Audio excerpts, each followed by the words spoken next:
This episode of Unqualified Opinions is brought to you by Hirechain. Your next hire could come from anywhere: a recruiter, a job board, a referral network, or a conference. Hirechain manages hundreds of candidate sources for you, so you only see relevant applications and can focus on picking the best person for your team. On average, our customers fill open roles faster and 30% cheaper than with traditional recruiters. Leading companies like The Graph and Messari already use Hirechain. So get your time back. Talk to Hirechain today and hire the best, fast. Visit hirechain.io/Messari for prioritized onboarding. This podcast is meant for informational purposes only and is not meant to serve as investment advice. Hosts and guests may hold cryptocurrencies discussed in this episode. Opinions expressed may not reflect the opinions of Messari. Like much of crypto, it's been hard to paint a clear picture of Base this year. The Coinbase-developed Layer 2 launched with high expectations, and by many metrics, has certainly met them. In the last 2 months or so, its transaction count has been larger than Polygon, Aerodrome, and the core Ethereum chain itself. Active addresses, volumes, and TVL have also skyrocketed, all while transaction fees are regularly at under a cent. By the numbers, it seems like everything Coinbase could have reasonably hoped for.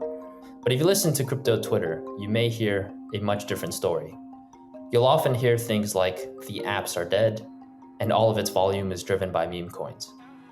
I understand the concern, but I think Base is doing just fine. I'm here to tell you why and how its leading exchange Aerodrome is driving some huge progress. I'm Sunny Shi, and here's the story.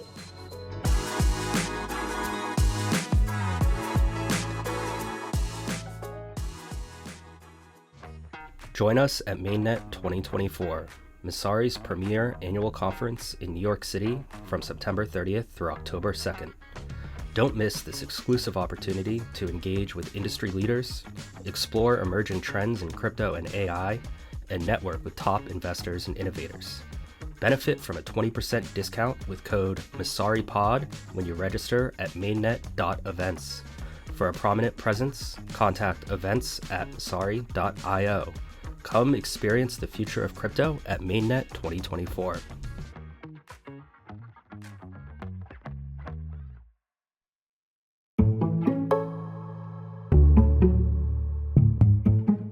GM Sunny, welcome to the pod. GM Marcha, it's great to be here. So set the scene with Base for us. Why did Coinbase launch it? What was their original thesis for why another layer 2 needed to enter the scene, and why were they the best ones to build it? Sure. So, Coinbase launched Base with, I think, a pretty simple goal. That goal being to bring the next 1 billion users on-chain. And Coinbase has cited that they went with the L2 model because of Ethereum's scale and security, as well as the decentralized aspect of the Ethereum ecosystem. And this is Coinbase's first real foray on-chain. And I think it's a worthwhile development because Coinbase is, of course, one of the best companies in crypto. It's a publicly traded company, and they're really great at building products. And everything that they build is really focused on having the end user in mind. And so I think having Coinbase on-chain, applying a product-first mindset to building a blockchain is going to be something really exciting to see. And of course, Coinbase is one of the largest centralized exchanges in the world. They've got a wallet integrated into their centralized exchange, as well as for on-chain use cases. And so there's plenty of synergies there for them to figure out how to integrate their own services currently. And over the last 2 quarters, if you look at the major KPIs that people use to track layer 1 or 2 performance, Base seems to have been killing it. But that hasn't really matched the narrative. Yeah, it's a difficult thing to consider because I think, on crypto Twitter, and a lot of crypto natives in general tend to focus on things like applications, tokens that they can invest in. meme coins that they can speculate on. And so far, Base hasn't really brought a ton of that in its early stages. There have been some notable apps like FriendTech that haven't really gone well. But at the same time, as we talked about in the beginning of the podcast, metrics have been up and to the right. And so people are really struggling with understanding why, by the numbers, Base seems to be performing so well. But at the same time, there doesn't seem to be too much to do on chain. And, I think it's because, the drivers for Base right now, they're not really things that crypto natives are used to paying attention to. And so to break down what I think is causing this surge in growth, if you look at what Base has done with their chain, they've been really, really focused on bringing down gas fees to as low as they possibly can be. The second thing that they've done is recently they announced that they're waiving fees for on-ramping onto Base through the Coinbase wallet. And the experience itself is really easy. If you haven't tried it, you should. And so, these UX optimizations that Base is working on has really made Base, the chain, a really, really great place to trade. And when you combine that with Aerodrome, which has become one of crypto's best dexes, which is native on Base, providing some of the best capital efficiency across on-chain dexes in general, you get a really interesting thing developing. And so if you look at the highest volume pools on Base, so what's really actually driving the activity, you'll see that it's largely driven from ETH trading. And the WETH USDC, concentrated liquidity pool on Base and specifically on Aerodrome, has been a significant contributor to that growth. And so who I think is actually moving to Base is a combination of, 3 or 4 different types of traders. And so first you have high frequency traders who are trading ETH very, very often on chain for a variety of different reasons. And one thing that they've gravitated to is the fact that Base has some of the lowest gas fees in the L2 ecosystem, despite supporting some of the highest transaction counts. Also, if you look at anybody who is looking to arbitrage, centralized exchange and decentralized exchange prices for something like ETH, the fact that Coinbase has a free on-ramp onto Base through their platform has made it really easy for them to do so profitably. And lastly, I think anyone that wants to trade ETH in general, or even just hold ETH, is looking for the best execution on their trade with the lowest amount of slippage in pools that have the highest amounts of liquidity. And Aerodrome has really been able to support that. So all in all, I think that, regardless of what crypto Twitter tends to pay attention to, Ethereum is a $300 billion asset. There's hundreds of billions of dollars trading Ethereum on an annual basis, with some of that being on-chain activity. And it looks like for the time being that a bunch of that activity is congregating on Base. So yeah, tell us about Aerodrome, because you've said that you think its story can be a proxy for Base as a whole. I think that the success that you're seeing, is really because of the synergistic relationship between Aerodrome and Base.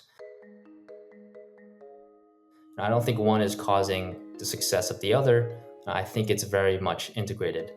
Aerodrome is a decentralized exchange launched by the same team that launched Velodrome on Optimism. And the core concept of Aerodrome is really combining the best aspects of previous dexes into what they call a metadex.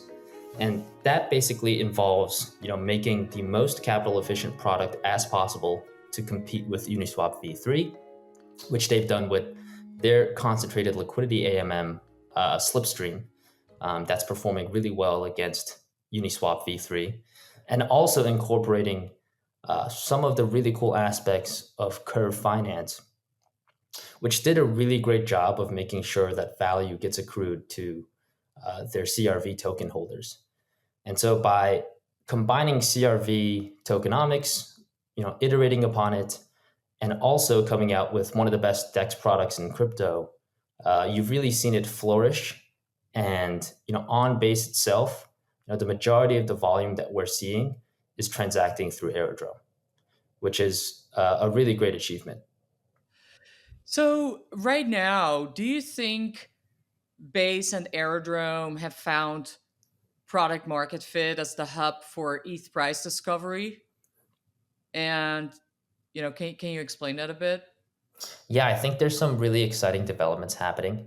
I put out a tweet where I basically talked about how the combination of Base and Aerodrome has found product market fit as becoming the hub for ETH price discovery.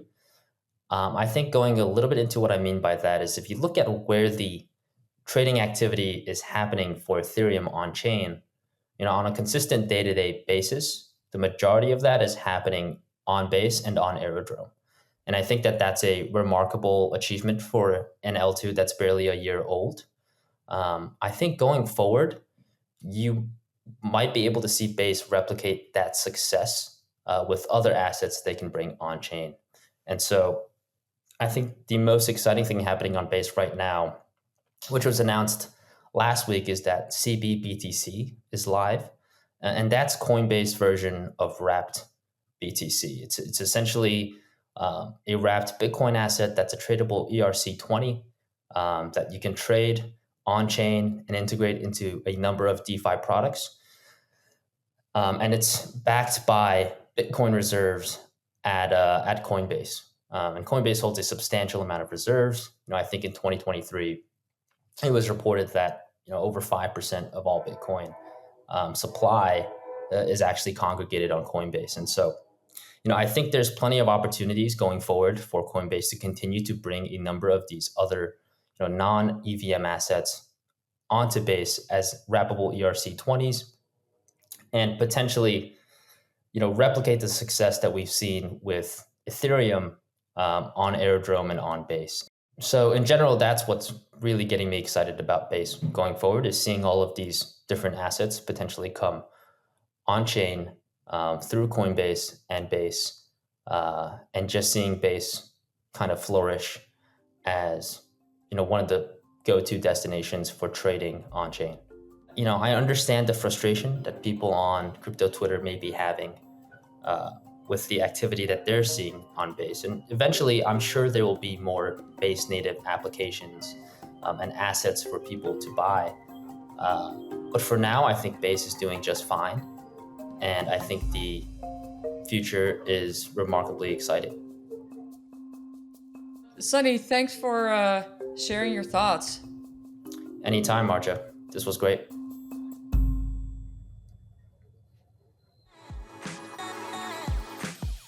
This episode was produced by Steve Bichimer based on my work on Aerodrome for Messari Pro in September of 2024.